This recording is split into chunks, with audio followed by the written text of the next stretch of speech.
is, what are some of the practical ways to turn around the values of one's life for humans who are too weak and powerless to change themselves? Wow. Thank you for asking that.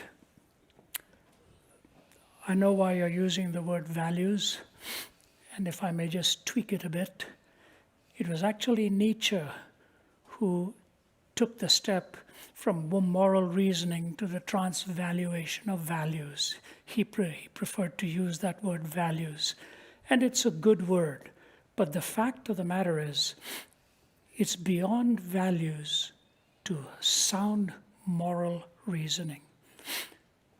Gertrude Himmelfarb has written a book, Roads to Modernity. She's this great thinker from Columbia University, now professor emeritus, a great scholar in culture.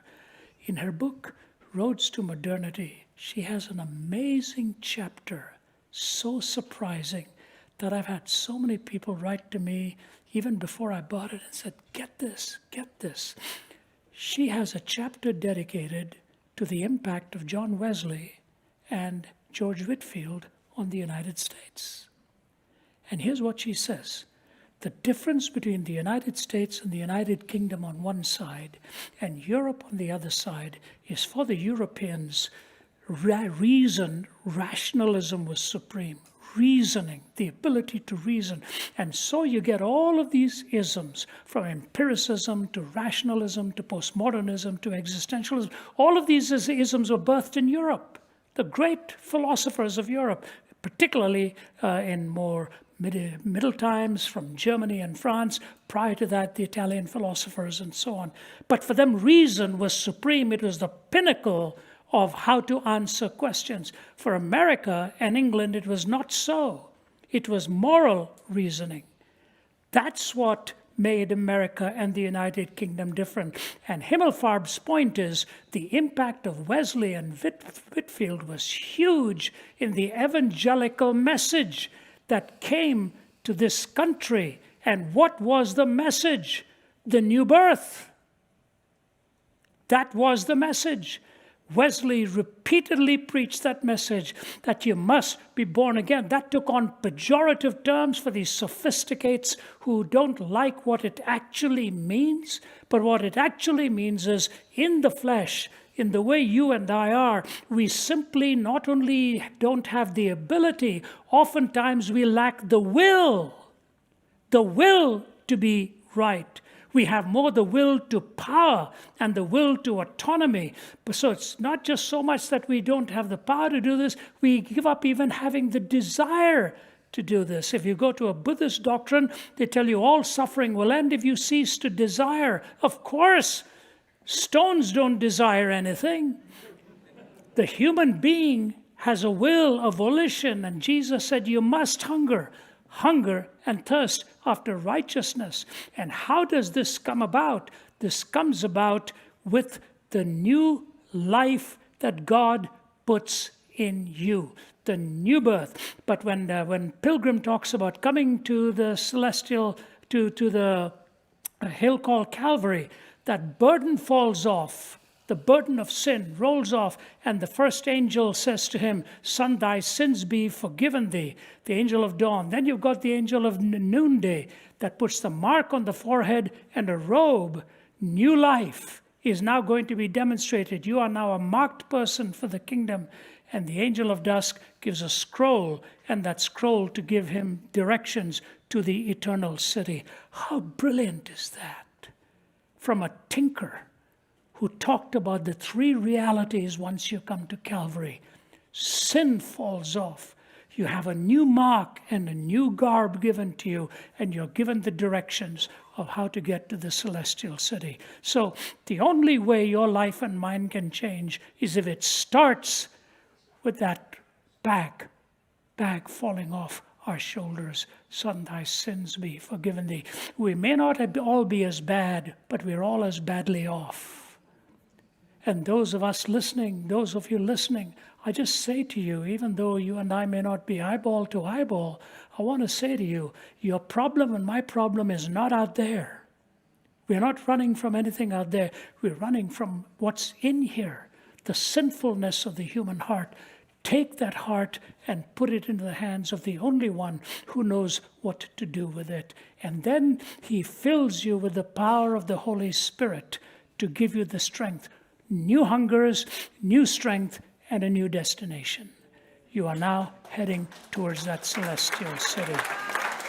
So I just leave this thing with you. Whatever else I know or don't know, I have spent a lot of years studying the plurality of religious worldviews. I've spent a lot of my time reading the sacred texts of other worldviews. None has the story of the gospel and what the woman at the well found and what the prodigal son actually found. And so I wish I could have it. I normally keep it in my pocket. I keep wearing the same jacket all the time. Then when I change it, I find I don't have what I thought I had. Okay? But I have a little bit of that on my night table. In Angola prison, we're meeting people who are on death row, okay? And as we hear this voice ringing out, "Amazing grace, how sweet the sound that saved a wretch like me. I once was lost, but now I'm found, was blind, but now I see." So I walk over and I see this big booming voice of this man. And I stand in front of him and watch him finish the song. And I look at his bed. It's covered with crosses. It's what he does all day. He makes crosses. And as I looked at the guard standing there, wiping the tears away, he gave me 2 of those crosses. And then he said, "I've also done a painting. I want you to have it." And he gave me that painting sitting upstairs in my office. I don't know what he did. I'd imagine it's pretty bad. That saved a wretch like me. I once was lost, but now I'm found. Was blind, but now I see. Ladies and gentlemen, whether it's a king or a pauper, the answer is still the same. It's not the titles the world gives you. It's the crowning that God is willing to give you and me and call us his children.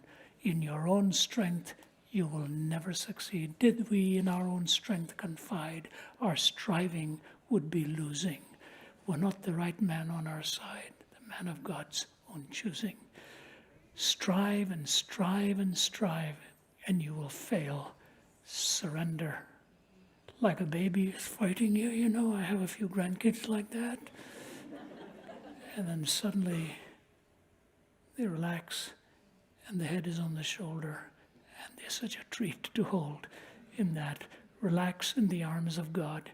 You will never be perfect, but you have a destination in that direction. Oh, to be like thee, blessed Redeemer, this is my constant longing and prayer. I forfeit all of earth's treasures, Jesus, thy perfect likeness to bear. Oh, to be like thee, oh, to be like thee, blessed Redeemer, pure as thou art, come in thy sweetness, come in thy fullness, stamp thine own image deep in my heart. He calls us in that direction. You may not have reached all the way, but with his strength, he'll get you there till when you get to heaven, you'll be the most surprised one of all that he did it. Don't lose heart. And by the way, can I close with this? Thank you so much. I never thought I'd be able to make it today, frankly. I had 2 very, very difficult days. In fact, 2 nights ago, my wife said to me, "You have absolutely no voice." I didn't even have a whisper. I got up at 11 o'clock at night and started gargling. I said, "Am I going to be able to speak?" Plus the demands of surgery lets you know you're mortal and you cannot do what you wish when you wish. You do when the body tells you to do what you have to do. So I didn't know I'd be here, but I felt good. So I'm going to go home and have a good plate of dinner now. Thank you for coming. Thank you for supporting the Mercy Island.